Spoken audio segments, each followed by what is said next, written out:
नमस्कार दोस्तों, स्वागत है आपका मार्केट ज्ञान चैनल में। इलेक्ट्रॉनिक्स गैजेट्स मैन्युफैक्चरिंग की सबसे दिग्गज कंपनी डिक्सन टेक्नोलॉजीज ने अपने फर्स्ट क्वार्टर 2026 के रिजल्ट्स रिलीज किए हैं। आइए देखते हैं कंपनी का परफॉर्मेंस प्रेजेंट क्वार्टर में कैसा रहा। तो डेटा लैक्स में मैं आपको करोड़ में बताऊंगा। तो प्रेजेंट क्वार्टर की अगर टोटल इनकम की बात की जाए तो 12,837 करोड़ के आसपास का रेवेन्यू कंपनी ने जनरेट किया है। पिछले क्वार्टर में 10,303 करोड़ का कंपनी ने रेवेन्यू जनरेट किया था। तो ये क्वार्टरली बेसिस पे लगभग 25% के आसपास कंपनी के रेवेन्यू में जंप हुआ। लास्ट ईयर अगर देखें तो कंपनी का रेवेन्यू 6,587 करोड़ का था। तो ईयरली बेसिस रेवेन्यू में इंक्रीज है लगभग 95% का है। इसके साथ साथ कंपनी के अगर एक्सपेंडिचर्स देखेंगे आप तो लगभग प्रेजेंट क्वार्टर में 12,478 करोड़ का है। पिछले क्वार्टर में 9,981 करोड़ का था। और लास्ट ईयर देखेंगे तो कंपनी के जो एक्सपेंडिचर्स थे 6,415 करोड़ के। जितना परसेंटेज में लगभग इनकम में इंक्रीज देखने को मिल रहा है क्वार्टरली या ईयरली बेसिस पे, वैसे ही लगभग सेम ट्रेंड एक्सपेंडिचर में भी देखने को मिले हैं। जिसमें से मेजर जो पोर्शन है कॉस्ट ऑफ मटेरियल कंज्यूम से आ रहा है। 12,207 करोड़ के आसपास का present quarter cost of material में जो है एक्सपेंडिचर किया है कंपनी ने। इंप्लॉइज बेनिफिट्स में भी कंपनी के जो क्वार्टरली बेसिस पे इंक्रीज देखने को मिला है। प्रेजेंट क्वार्टर में 169 करोड़ के आसपास का कंपनी ने इंप्लॉइज बेनिफिट एक्सपेंसेस इंक्लूड किया है। इसके बाद अगर नेट प्रॉफिट की बात की जाए यानी प्रॉफिट आफ्टर टैक्स की, तो प्रेजेंट क्वार्टर में 280 करोड़ के आसपास का कंपनी ने प्रॉफिट जनरेट किया है। पिछले क्वार्टर में 465 करोड़ का था और लास्ट ईयर 139 करोड़ के आसपास का कंपनी ने प्रॉफिट जनरेट किया था। तो क्वार्टरली बेसिस पे अगर देखेंगे कंपेयर करेंगे तो लगभग प्रॉफिट में 40% के आसपास यहाँ पे साफ डिक्रीज देखने को मिला है।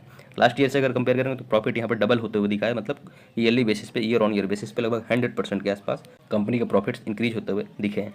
जो एनालिस्ट्स की एक्सपेक्टेशंस थी या जो ब्रोकरेज फर्म्स थे उनका मानना था कि कंपनी का जो रेवेन्यू है लगभग 11,872 करोड़ के आसपास रह सकता है। ये नुआमा का मानना था।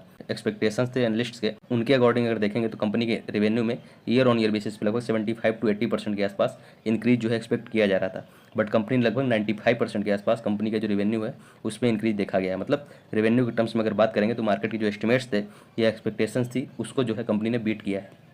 और इन एक्सपेक्टेशंस को बीट करने के जो कंपनी ने रीजंस बताए हैं कि मोबाइल के वॉल्यूम्स में काफ़ी इंक्रीज देखने को मिला। मतलब मोबाइल प्रोडक्शन जो सेगमेंट है इनका उसमें काफ़ी ज़्यादा जो है इंक्रीज डिमांड जो है ज़्यादा थी, उसकी वजह से जो नंबर्स है वो थोड़ा सा बेहतरीन आए। नॉन मोबाइल गैजेट्स में अगर देखेंगे तो फ्रिज रेफ्रिजरेटर की सेलिंग भी इंक्रीज हुई, उसकी वजह से भी जो कंपनी के रेवेन्यूज़ हैं वो इंक्रीज हुए। प्रॉफिट के लेकर जो एक्सपेक्टेशंस थे मार्केट के उसके अकॉर्डिंग लगभग 189 करोड़ का जो प्रॉफिट है प्रॉफिट आफ्टर टैक्स वो एक्सपेक्ट कर रहे थे एनालिस्ट। यानी नुमामा का मानना था कि लगभग 189 करोड़ के आसपास का कंपनी जो है प्रॉफिट प्रेजेंट क्वार्टर में जनरेट करेगी। बट बहुत बेहतरीन क्वार्टरली रिजल्ट्स रहे हैं या प्रॉफिट रहे हैं प्रेजेंट क्वार्टर में कंपनी के।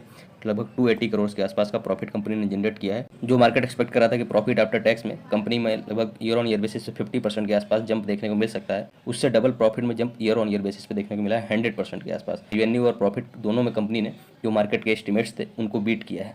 उसके बाद अगर सेगमेंट वाइज देखेंगे आप तो मोबाइल एंड अदर ईएमएस मतलब इलेक्ट्रॉनिक्स मैन्युफैक्चरिंग सर्विसेज से जो इनके रेवेन्यूज़ हैं वो ईयरली और क्वार्टरली दोनों बेसिस पे इंक्रीज होते हुए दिखे। और मेन जो अभी डिक्सन का फोकस जो है मोबाइल मैन्युफैक्चरिंग में शिफ्ट होता जा रहा है। तो हर क्वार्टर में आप देख रहे होंगे कि जो इनके मोबाइल और अदर ईएमएस डिवीजन है उसमें क्वार्टरली और ईयरली बेसिस पे ग्रोथ देखने को मिल रही है। अदर सेगमेंट्स जो है इनके आगे डिस्कस करेंगे उन सेगमेंट्स के बारे में, उनमें भले कॉन्ट्रैक्शन देखने को मिल रहा है बट जो मोबाइल मेजर जो इनका फोकस है जहाँ पे वहाँ पे क्वार्टरली और ईयरली बेसिस पे काफ़ी अच्छी ग्रोथ रजिस्टर की जा रही है। तो प्रेजेंट क्वार्टर में अगर कंपनी के रेवेन्यूज़ की बात करेंगे जो mobile and other EMS division से जनरेट किया है तो 11,663 करोड़ का है, जो कि टोटल रेवेन्यू अगर आप देखेंगे 12,800 करोड़ के आसपास है। मतलब लगभग 90% के आसपास टोटल जो रेवेन्यू जनरेशन है वो company mobile and other EMS division से ही जनरेट कर रही है। यहाँ पे आप देख भी रहे होंगे कि पिछले साल सेम क्वार्टर में अगर देखेंगे तो 80% के आसपास का जो कंट्रीब्यूशन था वो mobile and other EMS division का था। बट अभी इंक्रीज होकर 10% का ईयर ऑन ईयर बेसिस पे इंक्रीज देखने को मिला है। 91% जो रेवेन्यू कंट्रीब्यूशन है वो mobile and other DMs division का अभी प्रेजेंट क्वार्टर में बन गया है। तो हर क्वार्टर में कंटिन्यू इनमें इंक्रीज देखने को मिल रहा है। ईयर ऑन ईयर बेसिस पे भी 131% के आसपास का इंक्रीज है। क्वार्टरली बेसिस पे प्रॉफिट में जो है 13% के आसपास का इस सेक्टर में या इस सेगमेंट में इंक्रीज देखने को मिला है। उसके बाद कंज्यूमर इलेक्ट्रॉनिक्स एंड अप्लायंसेज जैसे कि एलईडी टीवी हुई, रेफ्रिजरेटर, इसमें अगर देखेंगे तो इसमें देखेंगे क्वार्टरली बेसिस पे कॉन्ट्रैक्शन देखने को मिला है। पिछले क्वार्टर में प्रॉफिट जो था 42 करोड़ का था, प्रेजेंट क्वार्टर में घटकर 40 करोड़ का हो गया। मतलब 5% के आसपास का इस सेगमेंट में कंपनी के जो प्रॉफिट है उसमें कॉन्ट्रैक्शन देखने को मिला है। हालांकि ईयर ऑन ईयर बेसिस 38% के आसपास का इंक्रीज इसमें भी देखने को मिला है। जबकि रेवेन्यू दोनों क्वार्टरली और ईयरली बेसिस पे कॉन्ट्रैक्ट होते हुए इस सेगमेंट के लिए दिख रहे हैं, कंज्यूमर इलेक्ट्रॉनिक्स और अप्लायंसेस, जिसमें कि एलईडी टीवी और फ्रिज वगैरह आते हैं। और जो सेगमेंट है इनका होम अप्लायंसेस जैसे वॉशिंग मशीन्स वगैरह, इसमें कॉन्ट्रैक्शन देखने को मिला है क्वार्टरली बेसिस पे 37 करोड़ के आसपास का जो प्रॉफिट है वो जनरेट किया था कंपनी ने पिछले क्वार्टर में। बट इस क्वार्टर में केवल 36 करोड़ का ही प्रॉफिट जनरेट हुआ है।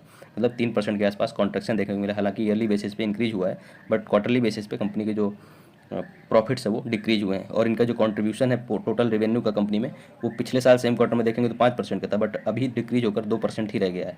तो सारे जो सेगमेंट्स हैं, अदर सेगमेंट्स, मोबाइल और ईएमएस सेगमेंट को छोड़ देंगे तो सब में लगभग कॉन्ट्रैक्शन देखने को मिल रहा है। ये टोटल रेवेन्यू में जो कंपनी का कॉन्ट्रीब्यूशन है वो ईयरली बेसिस पे डिक्रीज हुआ है। उसके बाद लास्ट में लाइटिंग प्रोडक्ट्स, इसका भी कॉन्ट्रैक्शन आप देखेंगे कि जो है ईयरली और क्वार्टरली बेसिस दोनों रेवेन्यू और प्रॉफिट्स में देखने को मिल रहा है, और प्रॉफिट्स में तो काफ़ी ज़्यादा डिक्रीज यहाँ पे लाइटिंग प्रोडक्ट्स से देखने को मिला है, क्योंकि कंपनी फोकस कर रही है मेनली अभी मोबाइल्स और ईएमएस सेगमेंट में। पिछले साल 3% रेवेन्यू का जनरेट किया था कंपनी ने लाइटिंग प्रोडक्ट से, बट अभी जो है डिक्रीज होकर 1% ही रह गया है प्रेजेंट क्वार्टर में।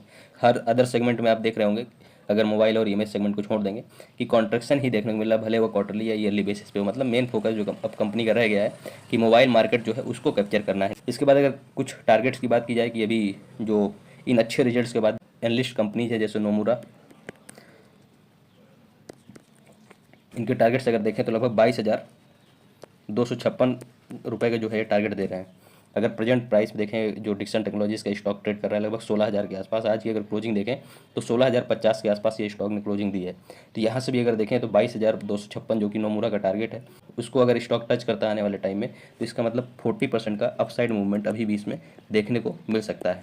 तो अच्छा स्टॉक है, अच्छा सेगमेंट भी है, और जो टारगेट्स है वो भी जो है अच्छे इसमें शो कर रहे हैं, अच्छे रिटर्न्स, मतलब अभी भी स्टॉक बना के आपको दे सकता है, जबकि ऑलरेडी ये स्टॉक पिछले 5-6 साल में कम से कम 18 से 20 गुना जो है इन्वेस्टर्स का पैसा कर चुका है। ये था रिजल्ट्स का एनालिसिस।